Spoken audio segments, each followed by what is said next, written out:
मैं इसमें एडजस्ट कर गया। और ये भी बताया गया है कि उस वक्त के चेयरमैन पीटीआई में जब 5 अगस्त को गिरफ्तार हुए थे और आज में जमीन आसमान का फर्क है। और इसमें फिर उन्होंने अपने कारकुनान को रिहा करने से मुतालिक भी कहा है और ये कहा है कि ये जो रूमर्स हैं बताया जा रहा है कि मैं कोई कॉम्प्रोमाइज़ कर लूँगा, समझौता हो जाएगा, ये नहीं, बल्कि मैं पहले से ज़्यादा रूहानी तबीयत और मिजाज का हो गया हूँ, मुझे कुरान पाक को पढ़ने का ज़्यादा मौका मिला है। और फिर वो ये भी कहते हैं कि मैं जेल में रह के भी अगर इंतखाबात होते हैं तो पीटीआई जीत जाएगी। इस सारे मामले पर बात करेंगे। वकील चेयरमैन पीटीआई नईम हैदर पंजौता साहब हमारे साथ मौजूद हैं। अस्सलाम वालेकुम पंजौता साहब, बहुत बहुत शुक्रिया आपके वक्त के लिए। इसी से शुरू कर लेते हैं। सबसे पहले तो बताइएगा कि चेयरमैन पीटीआई का ट्विटर हैंडल कौन ऑपरेट कर रहा है सर? Thank you. अच्छा, इसमें ना ट्वीट्स के हवाले से बड़ा वाज़ेह बता दूं कि जो सोशल मीडिया की टीम है ना पीटीआई की जी, उनके पास डेफिनेटली उनकी एक्सेस जो है वो पहले भी वो जब खुद कहते थे और वो ट्वीट कर देते थे तो उसमें कोई इतना इबाम वाली बात नहीं। और अच्छा, मैंने ट्वीट का इसलिए पूछा कि उसमें खानदानी जराए मेंशन किया हुआ था, तो मुझे ये लगा कि जैसे उनकी फैमिली में कोई उनका ट्विटर हैंडल रन कर रहा है, हो सकता है बुशरा बीबी रन कर रही हो, तो मैंने इसलिए क्लैरिफिकेशन चाहिए।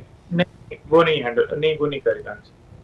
खान साहब की जो सोशल मीडिया टीम है उसके पास ये ट्विटर हैंडल की एक्सेस है और वो कर रहे हैं, आप ये कह रहे हैं? जी बिल्कुल बिल्कुल, उनके पास ही रहेगी। और अगर किसी और के पास होती, मैंने चेक नहीं वैसे किया, लेकिन जो हमारी टीम है वो ही ज्यादा ट्विटर के हवाले से या कोई भी पेजेस हैं, जैसे उनका फेसबुक पेज है या इंस्टा है, तो वो डेफिनेटली जब ट्वीट वगैरह करते थे यानी कि या खुद करते थे या फिर लिख के भेजते थे या किसी को कहते थे कि ये ट्वीट कर दीजिए। अच्छा पंजौता साहब, आज काफ़ी अरसे के बाद ये ट्वीट होना और ट्वीट के कंटेंट्स अगर देखें तो ये भी खासे मानी खेज है।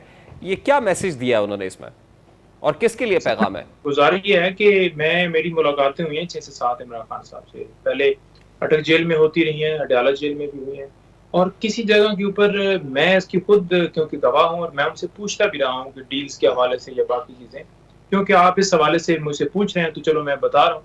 लेकिन कभी भी इमरान खान साहब ने इस हवाले से कभी भी कोई बात नहीं की, कोई डील के हवाले से कोई बात चल रही है या डील करूंगा। दूसरे नंबर पर डटे होने के हवाले से भी हमेशा उन्होंने यही कहा कि मैं जेल के अंदर एडजस्ट हो जाऊँ। अच्छा, इस ट्वीट में भी उन्होंने बताया कि अटक जेल में वो एडजस्ट कर चुके थे, अब अडयाला जेल मुंतकिली और फिर पीटीआई टीम की तरफ से अडयाला से दोबारा अटक जेल शिफ्ट करने के हवाले से पिटीशन की तैयारी भी, तो वो कहाँ तक पहुंची? अडयाला जेल में मुश्किलात ज्यादा है अटक से? जी देखें, ये जो दरख्वास्त थी ना जी, ये हमने पहले आपको बताऊं कि जब इमरान खान साहब गिरफ्तार हुए थे तो शुरू में ही हमने लॉयर्स की एक्सेस और ये सारी चीजें मांगी थी, जिसमें महफूज खाने की भी सलाह की थी। तो 2 महीने तो वो डिसाइड नहीं हुई। 2 महीने के बाद चलो डिसाइड हुई, लेकिन ये कह दिया गया कि जेल मैनुअल के मुताबिक देखा जाए। जेल मैनुअल के मुताबिक अगर जेल अहकाम देखते तो शायद जो है वो हमें कोर्ट में जाना ही ना पड़ता। अब दोबारा जो है, क्योंकि वो उसके ऊपर वाज़ह क्लियर डायरेक्शन नहीं आई थी, तो हमने हाई कोर्ट से रजू किया। तो वो 25 तारीख के लिए जो है उसे फिक्स किया गया था। तो हमने दरख्वास्त दी थी कि इसे अर्ली फिक्स किया जाए, क्योंकि महफूज खाने के हवाले से हमारे बड़े अहम कंसर्न्स हैं और सबसे ये अहम मामला है जो कि फौरन डिसाइड होना चाहिए। तो उसे कल के लिए फिक्स जो है वो हमारी अर्ली हियरिंग की एप्लीकेशन, तो कल उसके ऊपर आर्गुमेंट होंगे। तो आपकी कोशिश क्या होगी कि अटक जेल मुंतकिल किया जाए उनको? नहीं नहीं, ऐसी कोशिश नहीं है। उसमें ये नहीं सदा की कि उन्हें अटक जेल शिफ्ट किया जाए, बल्कि जो उनका हक है कानून के मुताबिक मैनुअल जो कहता है वो दिए जाए। और महफूज खाने के हवाले से कि डॉक्टर जो है वो प्रॉपर जो है वो हमारा पर काबिल भरोसा हो, वो उन्हें उनका खाना जो उनको भिजवाया जाता है उसे चेक करे और फिर उनको खाना दिया जाए। अच्छा पंजौता साहब, अब इस्लामाबाद हाई कोर्ट में 4 किस्म की जो पिटीशंस है वो मौजूद थी आज ही चेयरमैन पीटीआई के हवाले से। 3 का ताल्लुक तो साइफर केस से ही है और फिर चौथी अलकादर ट्रस्ट केस और तोशा खाना से मुतालिक थी। तो इस बारे में अब क्या हुआ? क्या 17 अक्टूबर को जो फर्द जुर्म आयद करने का मामला है ट्रायल कोर्ट की तरफ से, इस्लामाबाद हाई कोर्ट से आपको उससे पहले पहले कोई रिलीफ मिलता हुआ नजर आ रहा है?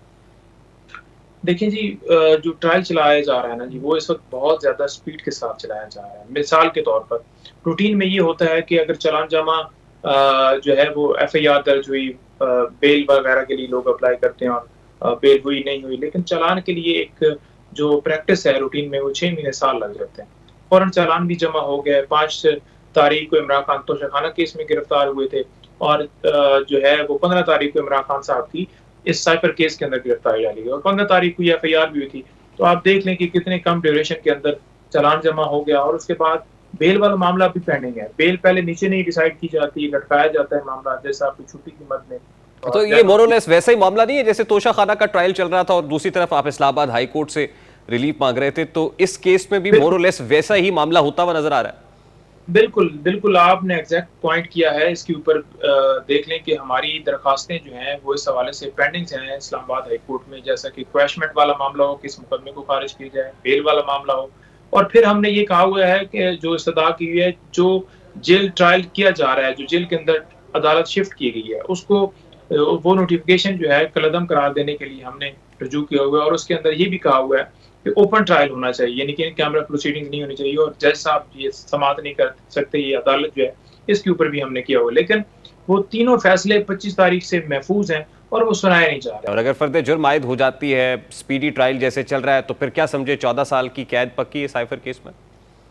नहीं, पहले मैं ये बताना चाहूँगा कि लास्ट डेट के ऊपर प्रोसीडिंग्स जो हुई हैं ना, उसमें हमने कॉपीज़ लेने से, यानी कि इमरान खान साहब ने कहा कि मैंने नहीं लेनी, क्योंकि इस्लामाबाद हाई कोर्ट में फैसला महफूज़ है, पेंडिंग है, जी। इन कैमरा और ये सारी समातें लेकर। तो जब तक फैसला ना आ जाए, तब तक जो है वो आगे हम प्रोसीड नहीं कर सकते। तो इसके ऊपर हमने नीचे दरख्वास्त भी दी थी, लेकिन अदालत ने कहा कि नहीं, कॉपियाँ रिसीव करें। उन्होंने ऑर्डर के अंदर ये लिखा दिया कि इन्होंने कॉपियाँ जो है वो इनको दी जाएँगी, और साथ उन्होंने कहा कि नेक्स्ट डेट के ऊपर जो है ना, वो फर्द जुर्म और वो उस तरफ जो है वो ले जाया जाए। हमने इनकार किया तो उन्होंने ऑर्डर के अंदर कहा कि ये इन्होंने इनकार कर दिया है, लिहाजा ये ले नहीं रहे। जब हमने बाद में ऑर्डर पढ़ा है, तो उस ऑर्डर के अंदर ये लिखा हुआ है कि हमने कॉपियाँ दे दी हैं, इन्होंने साइन नहीं किए।